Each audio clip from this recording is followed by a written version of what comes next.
சண்டைக்கோழி serial நாளைக்கான எபிசோடில் என்ன நடக்க போகுதுன்னு பார்க்கலாம் வாங்க. அதுக்கு முன்னாடி என்னுடைய சேனலை நீங்கள் சப்ஸ்கிரைப் பண்ணலைன்னா மறக்காமல் சப்ஸ்கிரைப் பண்ணிக்கோங்க. பக்கத்தில் இருக்கிற பெல் பட்டனையும் ப்ரெஸ் பண்ணிக்கோங்க. சிவா வந்துட்டு ஈஸ்வரன் கிட்ட வந்து சொல்லிட்டு இருக்காங்க, அண்ணா நான் சொல்கிறத கேளுங்க, நாம் முருகனை இன்னொரு நாள் கூட பார்த்துக்கலாம். முதல்ல நாம் போய் நின்னா முருகனுக்கு நாம் யாருன்னு கூட தெரியாது. அப்படி இருக்கிறப்போ நாம் எதுக்காக அடிச்சு பிடிச்சி ஓடணும்? ஒரு 2 நாள் கழிச்சு கூட போகலாம், ஒன்றும் பிரச்சனை கிடையாது. முதல்ல இதை பார்ப்போம். இப்போல்லாம் வந்து ஒரு நல்ல மாப்பிள்ளை கிடைக்கிறதே பெரிய விஷயமா இருக்குது. அதனால் நாம் வர சொல்லி பார்ப்போம் அப்படின்னு சொல்கிறாங்க. இப்போ ஈஸ்வரன் சிவா சொல்கிறது கூட கரெக்டு தான். புவனா நீ என்ன சொல்கிற அப்படின்னு கேட்கறதுக்கு புவனா, இதில் நான் சொல்கிறதுக்கு என்னங்க இருக்குது, நீங்கள் காவேரியை கேளுங்க அப்படின்னு சொல்கிறாங்க.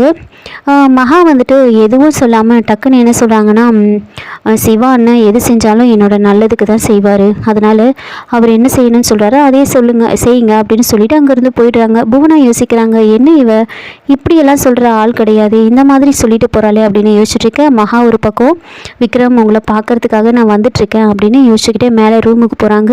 ரூமுக்கு போயிட்டு ரொம்ப யோசிச்சுட்டு இருப்பாங்க. அப்போது புவனா பின்னாடி போயிட்டு மகா கிட்ட வந்து பேசுகிறாங்க, காவேரி நீ எந்த அளவுக்கு வருத்தப்படுறன்னு எனக்கு புரியுது.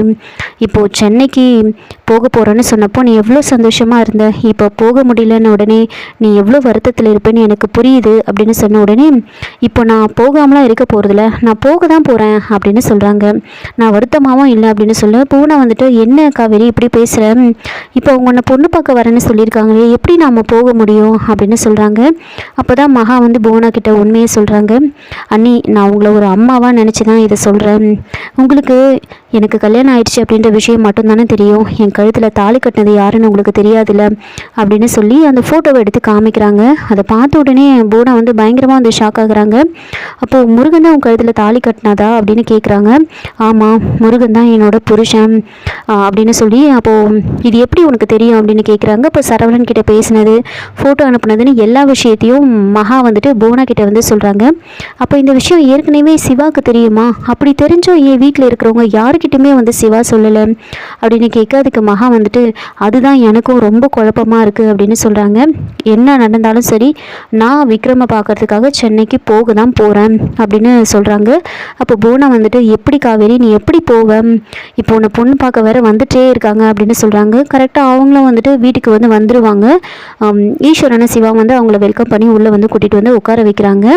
மேலே பூனா வந்துட்டு, எப்படி காவேரி நீ போவ அப்படின்னு கேட்க, அதுக்கு என்கிட்ட வேற ஒரு பிளான் இருக்குது அப்படின்னு அவங்களோட பிளானை வந்து பூனா கிட்ட வந்து சொல்லிட்டு இருக்காங்க. இன்னொரு பக்கம் வந்துட்டு புலிமுருகனும் நந்தினியும் வந்து பேசிகிட்டு இருப்பாங்க. நந்தினி வந்துட்டு, எல்லாம் உன்னால தான்டா, நீ வந்து ஒழுங்காக அந்த விக்ரமை கொலை பண்ணியிருந்தனா இப்போ இவ்வளோ தூரம் வந்து நின்று இருக்குமா அப்படின்னு சொல்ல, அதுக்கு புலிமுருகன், நீ கூட தான் எவ்வளவோ ட்ரை பண்ண, எவ்வளோ ரவுடிங்கில் இறக்குன, ஆனால் உன்னால் விக்ரம் ஏதாவது பண்ண முடிஞ்சுதா சொல்லு, அவனுக்கு ஆயுசு ரொம்ப கெட்டிக்கா, எது பண்ணணும்னு நினச்சாலும் அவன் தப்பிச்சிடுறான், அவனை காப்பாற்றுறதுக்கு யாராவது வந்துடுறாங்க, அவனுக்கு ரொம்ப கெட்டி, ஒரு முறை தாலி வந்து அவனை காப்பாற்றிடுச்சு, இன்னொரு முறை டாக்டர் காப்பாற்றிட்டாரு, நீயே பாரு அவனுக்கு ஆயுசு கெட்டி தான் அப்படின்னு சொல்லிட்டு இருக்க. அப்போ நந்தினி வந்துட்டு, அதுவும் நல்லதுக்கு தான், எதுக்கு தேவையில்லாமல் அவனை கொன்று அந்த பாவத்தை நாம் ஏற்றுக்கணும், அவன் உயிரோடவே இருக்கட்டும், அப்படியே அவன் சொத்தெல்லாம் வந்து என் பேருக்கு மாற்றுற அளவுக்கு எனக்கு ஒரு ஐடியா கிடச்சிருக்கு அப்படின்னு சொல்கிறாங்க. புலிமுருகன், அக்கா நீ என்ன சொல்கிற, நீ எப்படி அப்படின்னு கேட்குறாங்க. கொஞ்சம் நேரத்துக்கு முன்னாடி நான் என்ன சொன்னேன் அப்படின்னு கேட்க, இப்போ புலிமுருகன் யோசிக்கிறாரு. மகான்ற பேரில் வேறு ஒரு பொண்ணை வந்து விக்ரம் முன்னாடி நிறுத்த போகிறதா சொல்லியிருப்பாங்க. விக்ரமுக்கு அந்த பொண்ணை பிடிச்சிருந்தா நான் விக்ரமுக்கே கல்யாணம் பண்ணி வைக்க போகிறேன் அந்த பொண்ணை அப்படின்னு சொல்லியிருப்பாங்க. இதுதான் அவங்களோட பிளானாக வந்து சொல்கிறாங்க. இது மட்டும் நல்லபடியாக முடிஞ்சிட்டா மொத்த சொத்து என்னோட பேருக்கு மாறிடும் அப்படின்னு நந்தினி ரொம்ப சந்தோஷப்பட்டுட்டு இருக்காங்க. இன்னொரு பக்கம் விஜய் ஐஸ்வர்யாவும் பேசிகிட்டு இருக்காங்க.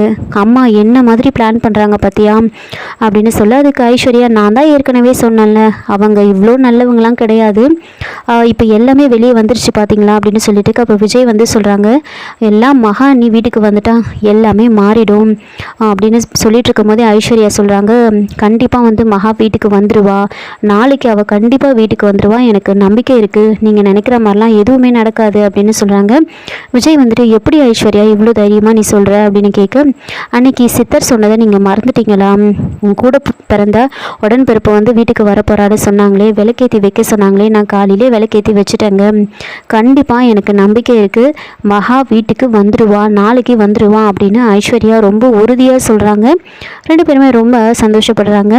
ஐஸ்வர்யாவும் விஜய் வந்துட்டு சேர்ந்துட்டு சீட்டு குலுக்கி போட்டு பார்க்கலாம், மகா வீட்டுக்கு வருவாளா வரமாட்டாளா அப்படின்னு சாமி முன்னாடி சீட்டு குலுக்கி போட்டு பார்க்கலாம் அப்படின்னு நிறைய சீட்டு எழுதி ஒரு பவுலில் வந்து எடுத்துகிட்டு வராங்க. அப்போது விக்ரம் வந்து வர சொல்லி அதுலேருந்து வந்து உன்னை எடுக்க சொல்லி சொல்கிறாங்க. அப்போ கரெக்டாக நந்தினியும் புலிமுருகனும் அங்கே வராங்க. என்ன ஐஸ்வர்யா, மகா வீட்டுக்கு திரும்ப வருவாளா வரமாட்டாளன்னு சீட்டு குலுக்கி போட்டு பார்க்க போறியா அப்படின்னு கேட்குறாங்க. ஆமாம் அப்படின்னு சொல்லி விக்ரமா எடுக்க சொல்லி சொல்கிறாங்க. விக்ரமா அதுலேருந்து ஒரு சீட்டை வந்து எடுக்கிறாங்க. அந்த சீட்டை பார்த்ததுமே விக்ரமுக்கு ரொம்ப சந்தோஷமாயிடுது. மகா வீட்டுக்கு வருவா, விக்ரம் அம்மாவை மீட் பண்ணுவான் அப்படின்னு எழுதியிருக்கோம். அதை பார்த்ததுமே நந்தினி ஒரு பக்கம் ஷாக் ஆகுறாங்க.